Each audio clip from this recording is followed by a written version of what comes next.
Olá pessoal, muito boa noite a todos, sejam bem-vindos a mais um vídeo aqui no meu canal. Muito obrigado pela sua presença, pela sua participação, antes de mais nada. Pois bem, muita gente comentando a respeito dessa onda de tornados nos Estados Unidos, e como sempre o que me chamou bastante a atenção foi a onda de tornados de asneiras, né?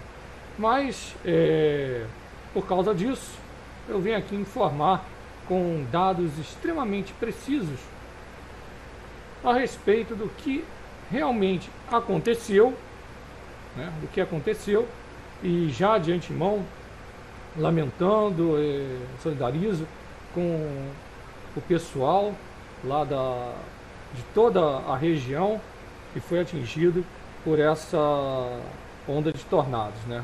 4 localidades principais ali.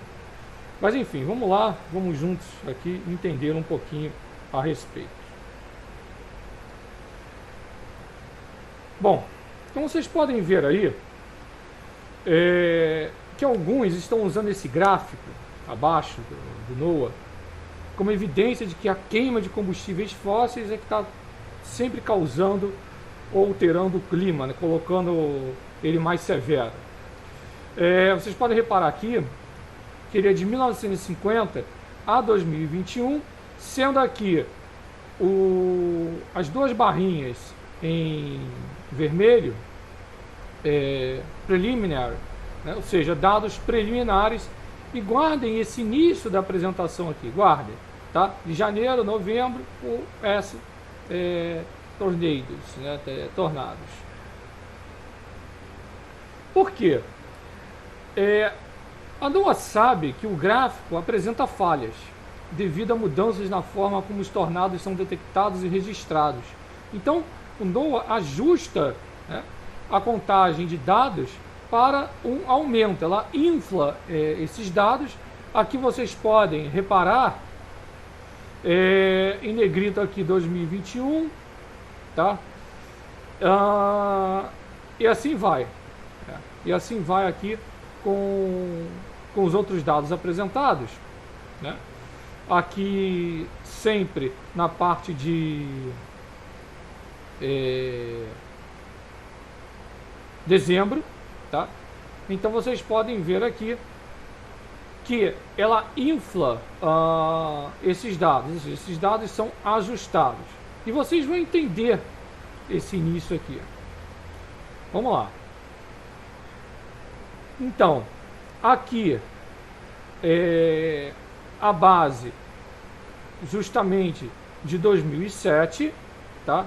De 2007, onde vocês podem ver praticamente, aliás, ano 1954, 2007 aqui, praticamente uma linha aqui reta, né? Sem grandes variações. Então, a página da NOAA ela tem um link para uma explicação a respeito dessa captura de dados e desses erros, tá? Ela explicava o que há de errado com esses dados. Então essa página da web ela foi excluída, mas ela está disponível nos arquivos da internet. E demonstra uma coisinha. Guardem bem esses 4 gráficos aqui do início. Eles demonstram uma coisinha que eu vou falar quase no final da apresentação. Os dados mais significativos são o número de tornados fortes a violentos, né, de F0 a F5, que atingiu o pico em 74 e está diminuindo há cerca de 50 anos.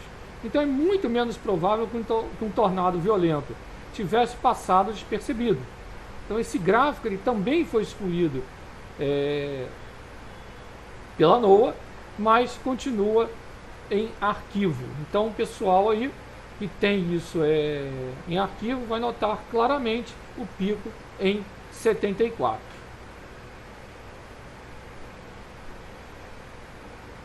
Agora sim, vamos voltar aqui, ó. Aqui é o gráfico que os aximentistas estão utilizando.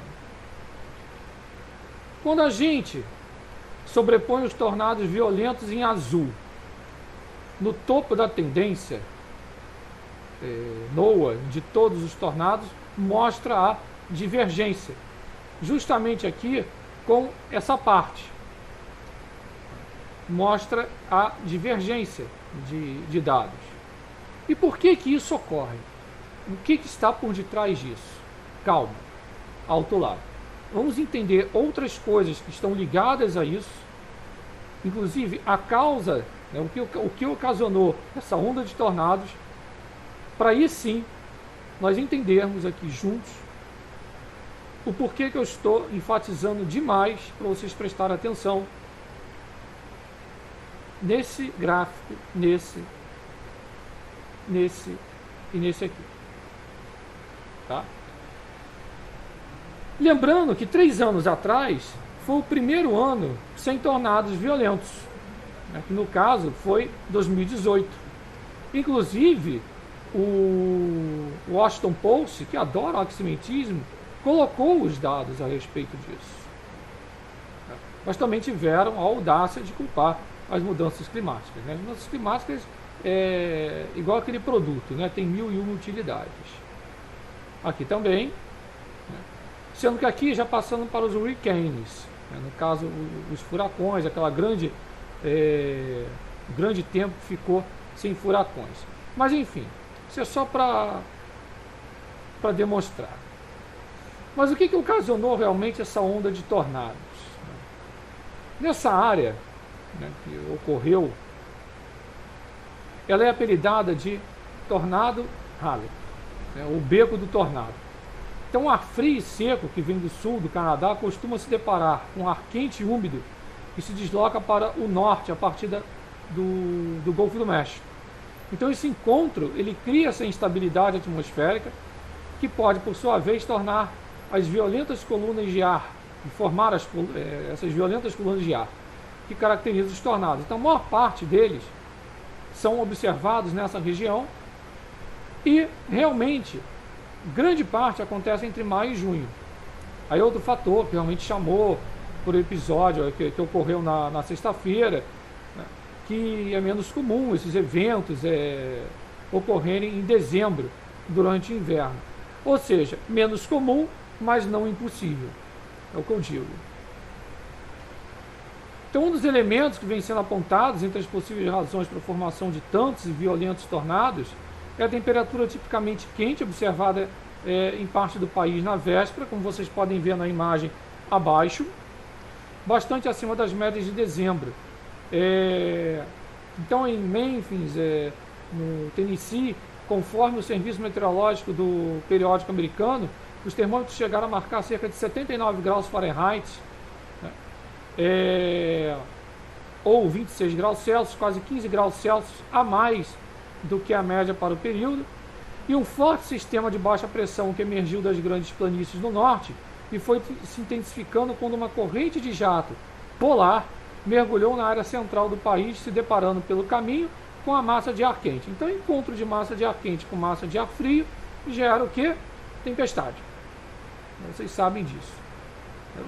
É o que ocorreu aqui, inclusive, nesse domingo no Rio de Janeiro, com o avanço de grandes núcleos, grandes cúmulos nímbicos que causam evento e etc. Pois bem, então, esse grande choque, né, com essa onda de calor, recorde, esse veranico, na área, né, compreendendo os estados de Tennessee, Arkansas, Mississippi, Texas, Louisiana, e perfeita colocação do meteorologista, o Krang, que ele coloca, entre aspas, a atmosfera não sabia que era dezembro. E é isso mesmo, a atmosfera tem um dinamismo. Então é a mesma coisa. Estamos no inverno, não sei o que, inverno é isso. Eu costumo até brincar aqui, a tiazinha lá passa. A primavera é isso, o verão é aquilo, o outono é aquilo outro, o inverno é aquilo do outro. Parece que é uma coisa certeira e que toda primavera, verão, outono e inverno vai ser igualzinho, seguindo as características da estação. O Brasil, então, é uma bagunça eu costumo falar isso, que o Brasil, ele, ainda mais para o público leigo, o Brasil ele vive intensamente a entrada ou não de frentes frias. A entrada ou não de frentes frias. Entrou a frente fria, o sistema é de baixa pressão, tempestade, queda de temperatura. Depois vem o sistema de alta pressão, elevando a temperatura. E assim vai. Ondas de calor, ondas de frio, essas coisinhas todas. Mas eu só estou dando exemplo para vocês entenderem aqui. Mas vamos basear nessa parte. Então a gente já está compreendendo o porquê que isso ocorreu. Ao lado, vocês podem ver na imagem, né, no dia 10 de dezembro, marcou 3.125 dias desde que os Estados Unidos registraram pela última vez um tornado EF5. Está respeitando aqui os créditos do Metsul.com, repito, dá um show de dados realmente, mesmo tendo uma tendência para o aximentismo. Mas eu já falei isso, e quando a gente tem que ser imparcial, o Metsul está dando um show de dados. Então, essa é a seca, chamada, entre aspas, seca de F5 mais longa, desde que os registros oficiais começaram em 50, e pode ter terminado. A última ocorrência foi em 20 de maio de 2013, no estado de Oklahoma. Então, localizado no oeste de Kentucky, né, a cidade de Mayfield, acho que é assim, com população de 10 mil, foi a mais atingida nesta onda de tornados e sofreu o impacto direto de um grande e violento tornado que percorreu centenas de quilômetros desde seu surgimento. Uma rara emergência de tornados chegou a ser declarada pelo Serviço Nacional de Meteorologia dos Estados Unidos. O tornado, possivelmente um EF4, EF5, percorreu mais de 300 quilômetros em parte dos estados.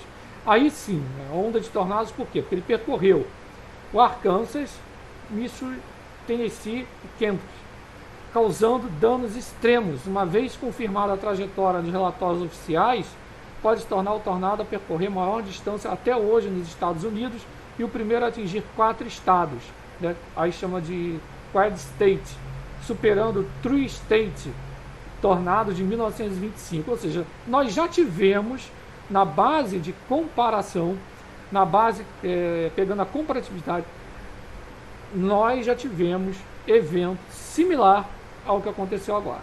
Ou seja, nós tivemos em 25, quanto homem lançava de CO2 nessa época, o Tree State. É fácil de vocês acharem isso na internet. Tá? E agora o Quad State. Então esse sistema de baixa pressão avança pelo meio oeste dos Estados Unidos, a frente fria associada se deslocando, né, se deslocou por estados do sul e do centro do país, gerando uma poderosa e incomum onda de tempestades para dezembro, que pode ter gerado mais tornados que toda a média histórica de dezembro, né, de tornados no território norte-americano. Então essa baixa pressão e a frente fria são responsáveis pela primeira tempestade de inverno da temporada no território norte-americano. Inclusive, eu não coloquei aqui, mas isso vem acompanhado de ventos fortíssimos, inclusive também há relato de neve, às vezes potenciais para granizo e etc. Mas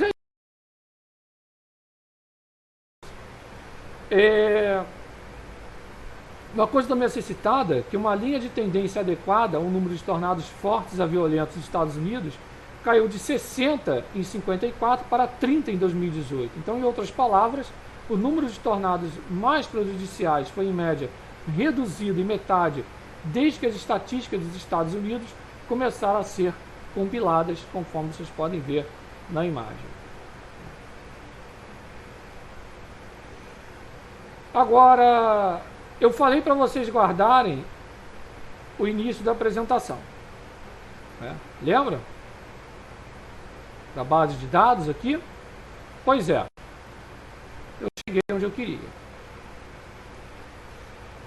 Parece que a Administração Oceânica e Atmosférica Nacional, NOAA, está jogando ou brincando com os dados de tornados. Em 2017, enquanto pesquisava os dados de tornados, nos arquivos, na página do site do NOAA, sobre tornados, os dados, na época, eles alertaram que especificamente que os registros de radar pré-Doppler de tornados antes de 95 não são confiáveis. Uma das principais dificuldades com os registros de tornado é que um tornado ou evidência dele deve ter sido observado. Ao contrário das chuvas ou da temperatura, que pode ser medida ou medidas por um instrumento fixo, os tornados têm vida curta e são muito imprevisíveis. É improvável que um tornado em uma região desocupada seja documentado. Muitos tornados importantes podem não ter entrado no registro histórico, uma vez que o beco do tornado era pouco povoado durante o início do século XX. Ora, por causa disso, a NOAA recomendou na época apenas o uso dos tornados mais fortes com uma medida dos números pré-Doppler e forneceu este gráfico que documentou uma diminuição geral no número de tempestades fortes e violentas que foram categorizadas como acima ou igual de EF3. Eles adicionaram inclusive as emissões de carbono no gráfico. Ora, sendo que quando a gente acessa o mesmo link para o NOAA hoje, ele leva a pessoa à sua última interação, que mostra um gráfico de todos os tornados, todos, desde os que datam de 50, e mostra um aumento constante e significativo no número de tornados de 50 ao final dos anos 90. Ora. Lembrando-se que há apenas alguns anos, como eu acabei de colocar, a NOAA alertou especificamente contra o uso exatamente desses dados, porque isso iria subestimar ou inflar, como eu apresentei no início dessa apresentação aqui, os números anteriores a 95. Ora, então tem algo de errado nisso daí. Mas vamos para o correto.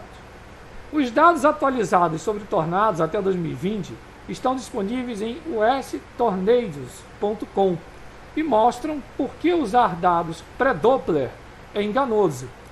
A figura mostra os números pré-Doppler de tornados relatados. É importante ressaltar que não se trata de capturar o número real crescente de tornados que ocorrem, mas sim de aumentar os relatórios. Aí vocês podem notar os dados pré-Doppler de tornados. Aí tem uma crescente. Usando a era Doppler, olha só, o gráfico de todos os tornados da era Doppler sem nenhum aumento, desde 95 até agora. Que papelão, hein, NOAA? Então, resumidamente, como é que o tornado ele se forma ali? Você tem a nuvem as cumulos nimbus, o ar quente de dentro do tornado tem uma tendência natural de levantar e criar uma forte corrente para cima, enquanto o ar frio desce. E no caso ali, o ar quente, esta corrente é cercada de ar quente do nível do chão, girando cada vez mais rápido, sugando o ar ao seu redor, como se fosse um aspirador de pó. Então ele surge geralmente após grandes tempestades, quando correntes de ar frio e quente colidem. Quando a nuvem funil se forma sobre a água, o fenômeno é conhecido como tromba d'água. A maioria dos tornados, como eu já falei, duram cerca de 15 minutos, são muito rápidos. Eles podem superar a violência de furacões, mas a área afetada e o tempo de duração são menorzinhos. Então, em áreas próximas à do tornado, é comum de haver registros de chuva, de granizo também, como eu já falei. Então, a escala Fujita é utilizada para medir a intensidade dos tornados, tá certo? De F0 a F5.